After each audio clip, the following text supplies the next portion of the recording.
Good morning, good afternoon, good evening. I am Tim Rozon. I am hanging out with Galaxy on Comic-Con Radio. Mr. Holliday, it's good to see you. I would return the sentiment, except I hate you. You're a strange fella, aren't you? Been told I have character. Holiday. A holiday. Did you log your guns, component breakdowns, serial numbers? I'm sitting right here. No need to holler. That time I put a can of pasta in the microwave. Ooh, hey, your telephony is angry about something. Well, we can take my new car. It's got a cassette player.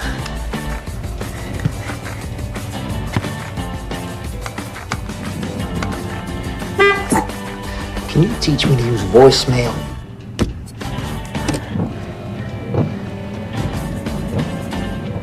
She's too young for you. I'm older than the state of Colorado. Everybody's too young for me. Fun race! When did you become such a prude, huh? Didn't you own a brothel? It was a bordello, and it is called being a gentleman. Good, right? Scrumptious. Sorry, it's all I had. Well, luckily, I'd already lost my appetite. You a collector? Only the poker chips and odds.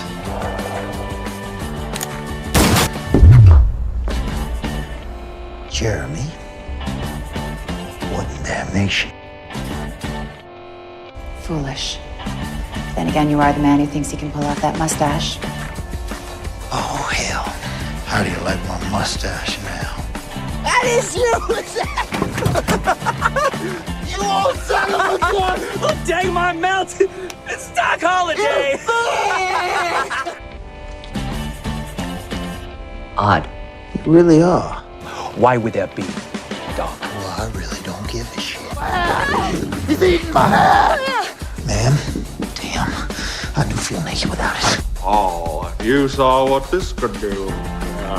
Son, I'm freaking Doc Holliday. Nothing impresses me anymore. Good morning, good afternoon, and good evening. This is Galaxy signing in for Comic-Con Radio. Coverage of pop culture events from around the globe. Amazing interviews with celebrities. Daily recaps and reviews of popular television. Movie reviews. Everything Comic-Con and fandom from around the globe. Comic-Con Radio. Get ready to enter our universe. Let's go. Good morning, good afternoon, and good evening. This is Galaxy for an amazing episode on Comic-Con Radio. Today we have a very fabulous dude. This guy is one of my, actually I've never said this, one of my favorite characters on a TV show, one of my favorite actors. He has the coolest mustache in the business. We have Tim Rozon on Comic-Con Radio. Tim, what's up, brother? Wow, that's one of the best intros I think I've ever had, my friend. Thank you very much for that. You are very welcome. I do give those very lovely. All the guests always love my intros, but your intro is amazing. You are one of my favorite. You are on a TV show that I adore. Our network actually goes behind your TV show. We've pushed it, we've promoted it, and we love it. And we thank you for coming on today. So how is your day today? Oh, everything's great, man. Thank you so much. It is November, so it's my month, right? It's Movember. So me having a mustache is really key this month. Well, you know, your stash is a very beautiful stash, my friend. I can say that, and a lot of people can vouch for that. And you've caused a movement ever since your mustache hit the TV airwaves. People have grown stashes just like you. I apologize in advance, man. Well, you know, it was a Tom Selleck mustache. Now it's a Tim Rozon mustache. Oh, nice. Well, between you and me, I'm just super happy that I'm actually, I have the mustache now, because that means that we're coming back for season 4, and I'm just super happy and excited that we're coming back. Oh, yeah. So me having a mustache is a great thing, because it means I'm about to become Doc Holliday again. So I'm very excited and thankful for that. That is amazing. So, Tim, We're going to talk about the show, of course, because Wynonna Earp is an amazing series. But besides that, you're a busy gentleman. You're on many TV shows, movies. You have a very versatile look. If you shave, you look different. If you have a 3 o'clock little beard, you look different. If you have a stash, you look different. You have a very versatile look to you, which is amazing. You're from Montreal, Canada. I can sense a little accent. Do you speak French? Vous êtes comme un flou qui tombe gentiment de la ciel, mon ange, mon tout, mon disparu. There you go. All right. I've proven it right. That's amazing. So you were born in Canada and got on these cool TV shows, and now it's non-stop for you. How is it for you now after, well, we can't say after Wynonna Earp. You're still during Wynonna Earp, but how is it going on right now for you? In this business, we have a saying, it's feast or famine. It means there's nothing as an actor, or everything just comes at once.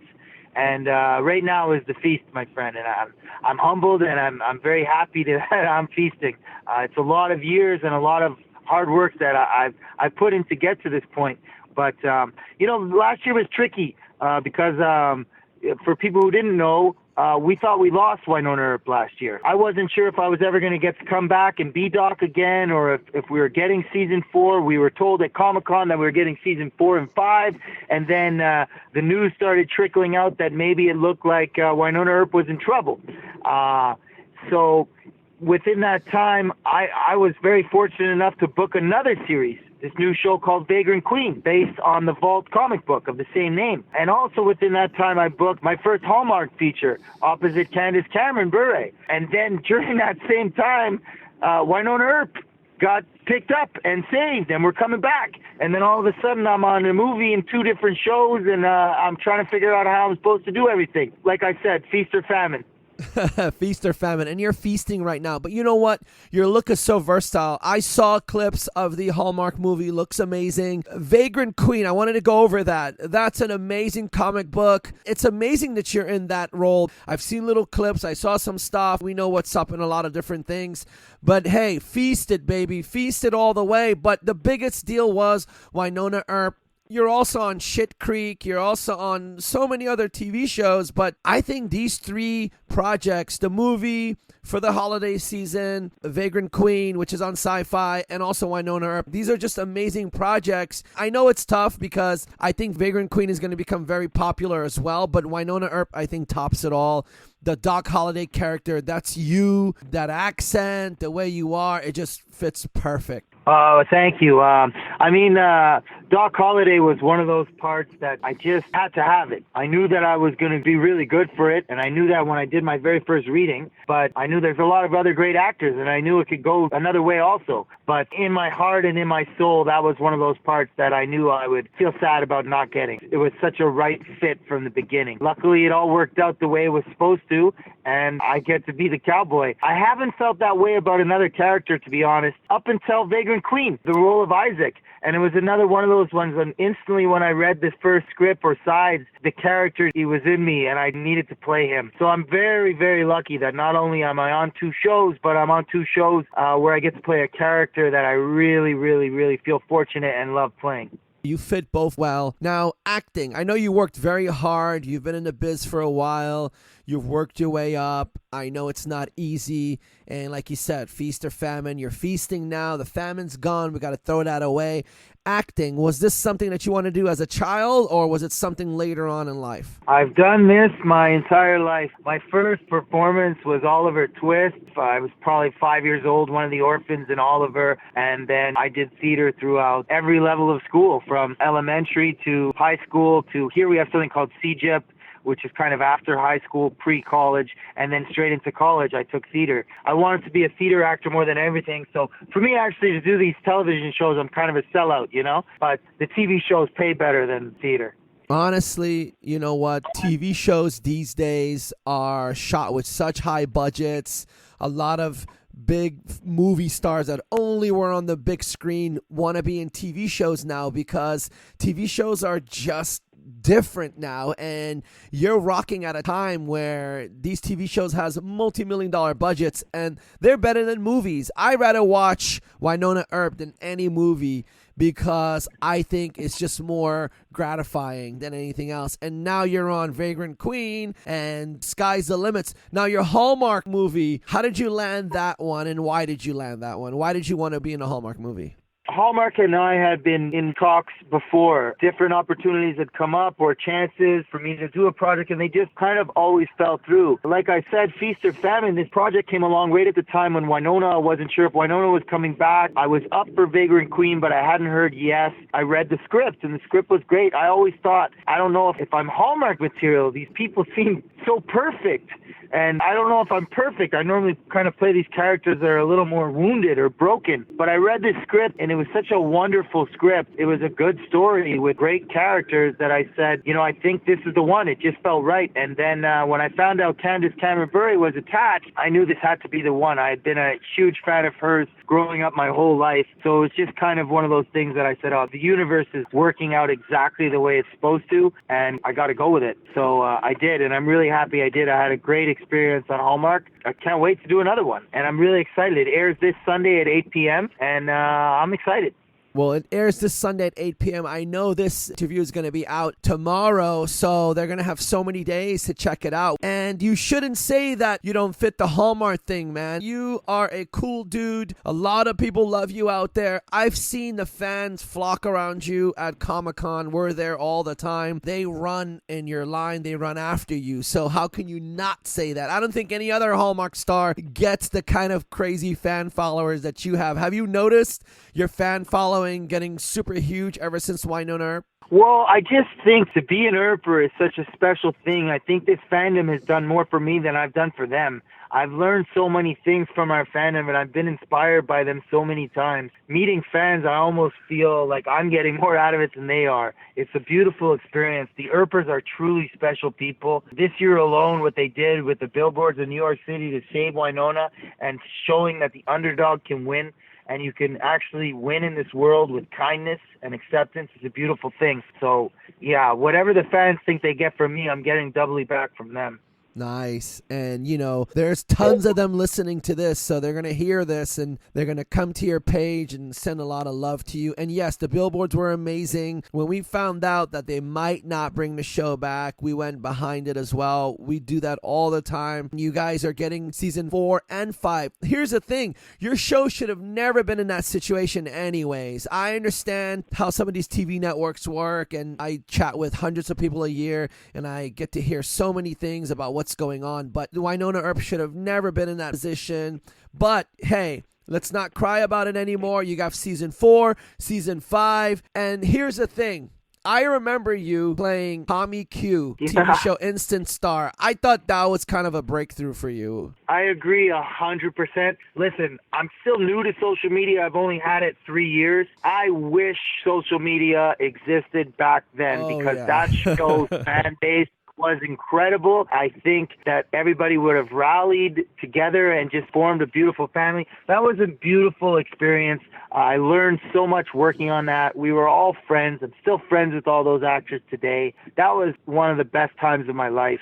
That was a really special show. I was very fortunate. It was my first series, so I go into every other series with that mindset that we're going to be humble, we're going to have fun, we're going to be a family, and everyone's just as important as the other person. And I learned that on Instant Star. And I feel very fortunate that that was kind of the show that I cut my teeth on and I learned so much from. Wow, you're absolutely right. If there was a social media presence like there is today back in those days, man, you would have had like 50 million followers. And the thing is, a lot of celebrities like yourself, they don't really like social media, or they're new at it, or their agents force them to open a page. I know a lot of people are private and now are just getting into it. But yeah, you're right. If you would have had something going on back then, oh boy. Here's the thing. I always ask this question. Marvel or DC? If you had a choice, which one would you pick? Marvel. Look at you. You're so sure. It's that stash, brother. I'll break it down for you. Okay, let's... The Fantastic Four, 48, 49, 50. It was the first appearance of Galactus and the Watcher, and Galactus brought in the Silver Surfer. My all-time favorite. It's all I care about. Norrin Rad is the man. He's my favorite character of all time, and he's Marvel. So that's why it's simple for me. Because Silver Surfer, for me, trumps everybody else. And he's Marvel. So that's why I said a Marvel immediate. Silver Surfer trumps all. Dang, look at you. Do we see a comic book comic-holic here? Do we see somebody like that? Is Mr. Rozon a comic book addict? I am a comic book collector. I've been collecting comic books my whole life. I have long boxes at home. When the opportunity came for me to co-write Wynonna Earp books for IDW with Bo Smith, I jumped at that opportunity, and that's the reason why I still write comic books with Bo Smith. My latest graphic novel just came out, and my mind's blown that it's there. It's a 65-page graphic novel that Bo Smith and I wrote that I got to literally, from storyboard to picking art to everything, got to be a part of. And writing comic books for me is my greatest accomplishment, just because the comic book fan in me is bigger than... I was a comic book fan before I wanted to be an actor. I've been a comic book fan my whole life. Like, I'm so into comics, it's not normal. It's an obsession.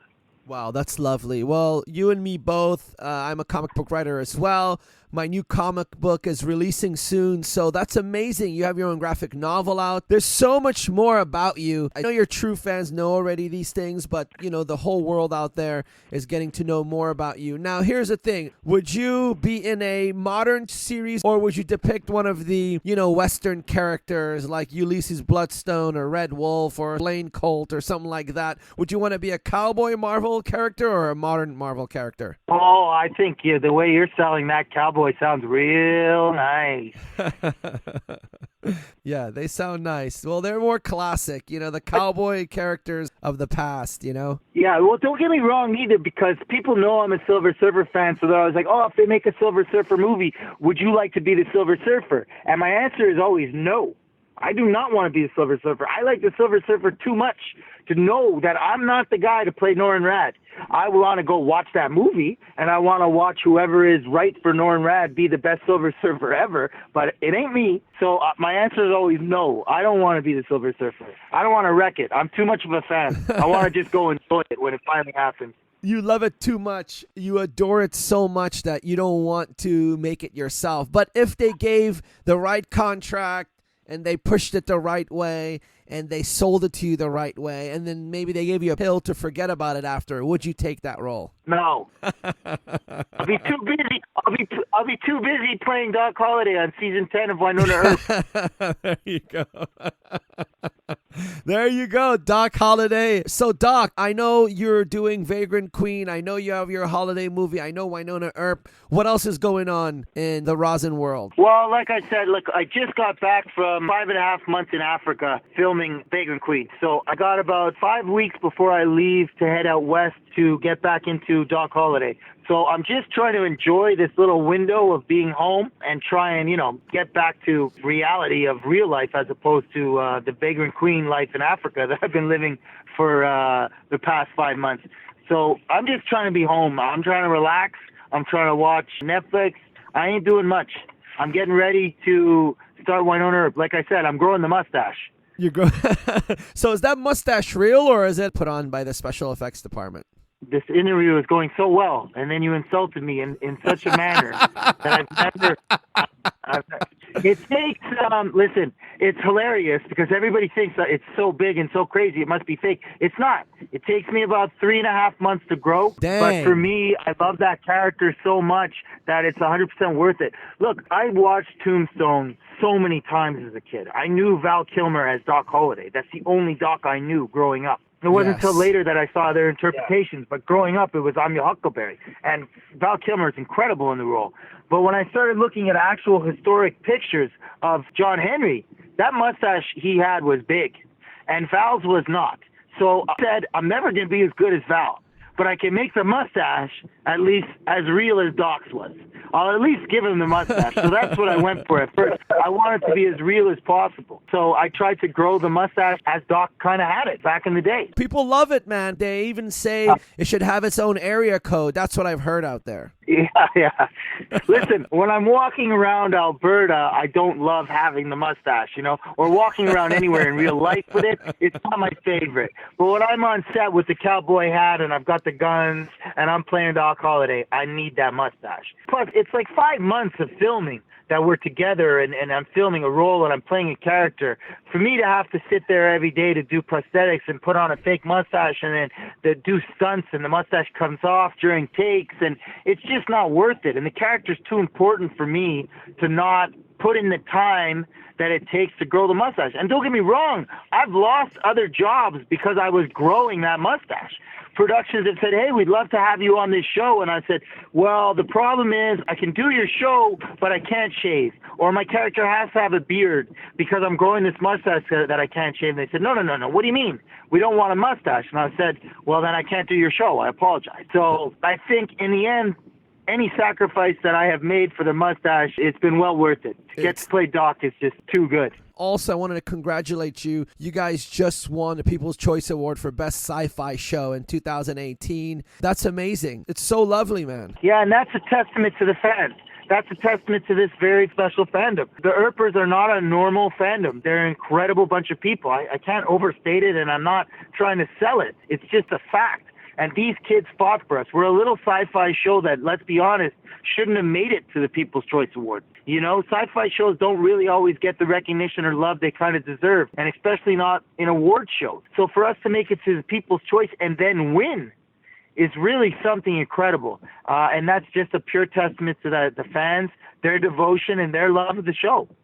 Wow, that's amazing. And now it's led you to such amazing things. What can people expect in your Hallmark movie? Because I know they're not going to see Doc Holliday, and I know they're not going to see your character from Vagrant Queen. What can they expect of you? Listen, it's a Christmas movie. It's a beautiful Christmas story, and it's about the real meaning and spirit of Christmas. It's not about presents under the tree or Santa Claus. It's about what Christmas is.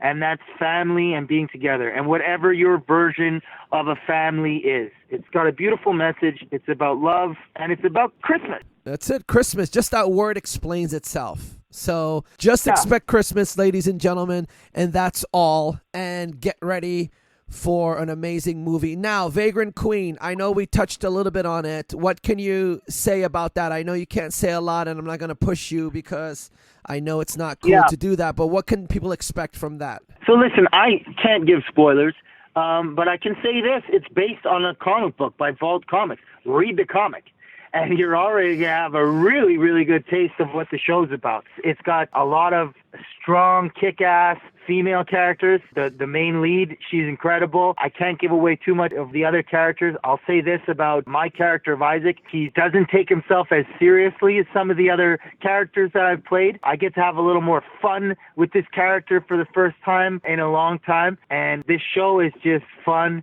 It's a good time. And I'm really, really proud of it. And I cannot wait for people to watch it because I think kids are going to love it. I just think people are going to love this show. That's cool, man. And that's going to be on Syfy as well, which is a cool network. Syfy supports a lot of that stuff and comes out with all these cool things. Syfy this last year at Comic-Con kind of took over the streets. Everything was either Syfy or The Walking Dead. It was really great. So here's the thing. You're going to be filming Wynonna Earp. Wynonna Earp comes out in 2020. You've been on the set of Wynonna Earp for 3 years. This is season 4. Have you seen anything spooky on set that you can share?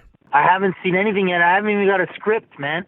I'm petrified. I know the arc I had last year, so trust me, I more than anybody want to know what's happening. Emily Andress and the writers from Wynonna, they're so good, but they literally give me anxiety from script to script because I never know where they're going or what they're doing with our characters.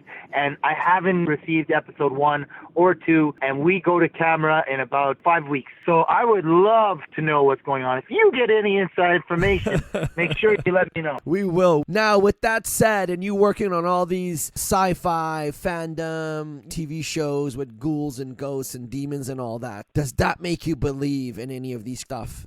Yeah, I mean, I love to live in the fantasy world. Especially, listen, coming from, I get to do these shows and these characters where I play full-on characters, and then you work. Like Vagrant Queen, the prosthetics were so incredible. I was literally working with aliens, but when you can work with an alien that can express emotions as opposed to working, like, against a green screen with a tennis ball that they're going to CGI in later, when you're actually working with effects that are practical and can convey emotion, it's fun, man. It's hard not to get lost in it. Like, I'm having full-on interactions with aliens. I know I'm acting and pretending, but you forget about that when you're doing it. So it's pretty incredible.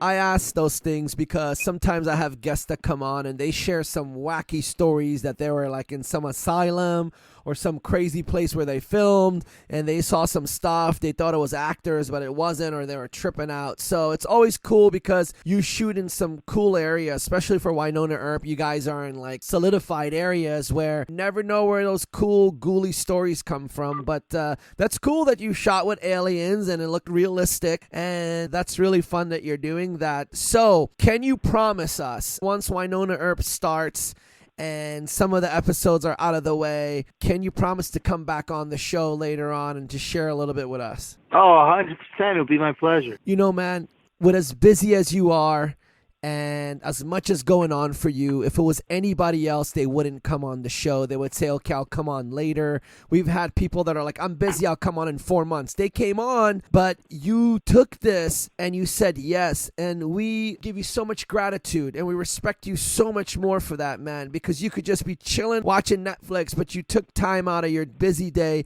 to come and chat with us and let the fans know what's up and just to shoot the shit for a little bit. Hey, man, I will honestly talk Vagrant Queen, Wynonna Earp, Hallmark. I'll talk all day long.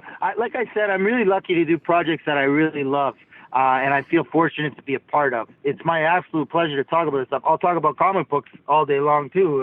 For any comic book fan, I'll say this. If you're not reading a book called Lazarus by Image Comics, you should pick up that book because that's probably my favorite book right now out there in the comic book world. So Lazarus is your favorite book. They should pick up Vagrant Queen as well to read up on that before the show starts. I know it's not going to be it's not going to be exactly like the comic book. I know they do twists and turns, but it'll be kind of similar to see what's going on and what's up. That's so cool that a lot of these comic books that are indie and, not Captain America or this or that are getting these huge TV shows and they're becoming hugely popular. Well, I think at the end of the day, it just comes down to story. The Vagrant Queen is such a great story. I think if you'll read the comic book, you'll read it in one sitting almost, especially if you get the graphic novel, because it's just such an enjoyable ride.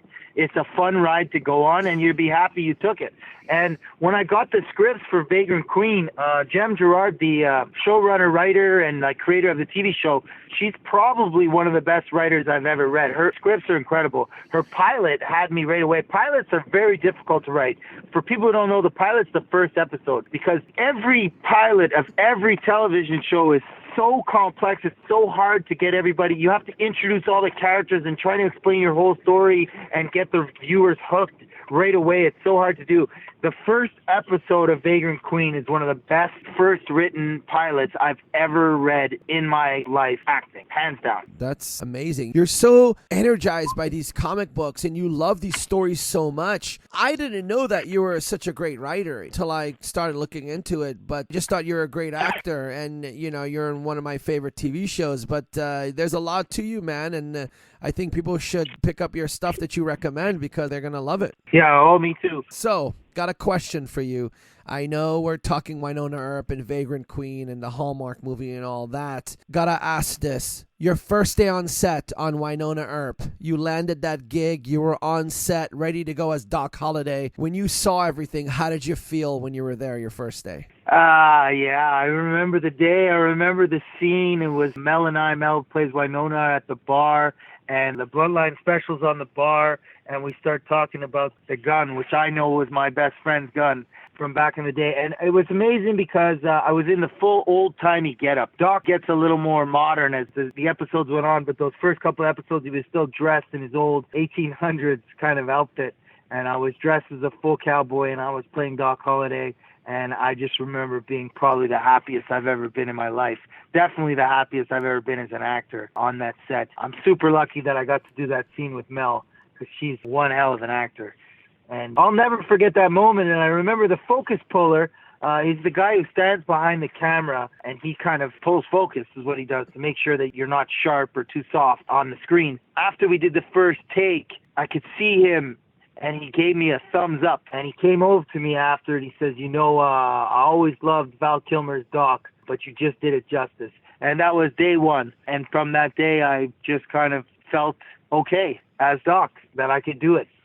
Well, you know what? Your mustache and the way you present yourself as Doc Holliday, Val Kilmer's amazing, but I think you've taken that role, and all the new generations, they don't know Val Kilmer as Doc Holliday. They know you. So I think for the next 2 or 3 decades, it's just you, my man. That's it. You are Doc Holliday until somebody else reprises the role, but I don't think they will as good as you, bro. You're doing it great. And I do see the picture on your social media page of Doc Holliday. And yes, your stash is as big as his. So there you go. Yeah, it's there. Yeah, see, that's a big stash he had. It's a huge stash. These are more like a trimmed, like cool goatee stash. But this is like a big handlebar stash.